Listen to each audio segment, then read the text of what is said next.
రాత్రి phone pay చేద్దామంటే నా యూపీఐ పని చేయలేరా ఫోన్ ఛార్జింగ్ పెట్టచ్చిన ఇలా రాత్రి మొత్తం ఫోన్ పే చేస్తా నువ్వు మొత్తం ప్యాక్ చేయి అన్న నువ్వు ఇట్లాంటి మాటలు మస్తు తిన్నాం నువ్వు పైసలు ఇస్తేనే ఇస్తాం అరే ఏంద్రా తమ్ముళ్ళు ఈ అన్న మీద మీకు నమ్మకం లేదారా ఎందుకురా గిట్లా చేస్తాళ్ళు మనం అంత ఒక్కటి కాదురా లేదన్నా మా నాన్న తిడతాడు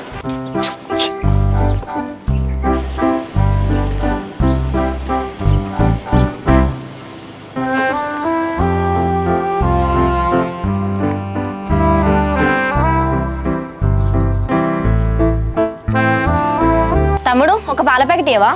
తమ్ముడు నాకు కూడా ఒకటి చిన్నది పాల ప్యాకెట్ ఏందన్నా ఇవరిదాకా సిగరెట్ అన్నావు అగ్గి పెట్టాను ఇప్పుడు పాల ప్యాకెట్ అంటాను అరే తమ్ముడు ఎట్లా అవుపడతానో నేను సిగరెట్లు తాగటం లెక్క అవుపడతానారా ఆ పాల ప్యాకెట్ ఇంటికి పోయి పాలు చేసుకొని ఆ బిస్కెట్ ప్యాకెట్ ఇస్తే ఆ బిస్కెట్లు పెట్టుకొని తింటా అబ్బా ఏం యాక్టింగ్ చేస్తానో నాకు కమలాసన్ అక్కున్నాయనే కదా ఎక్స్ట్రా చేస్తాను తమ్ముడు నాకు తొందర పాల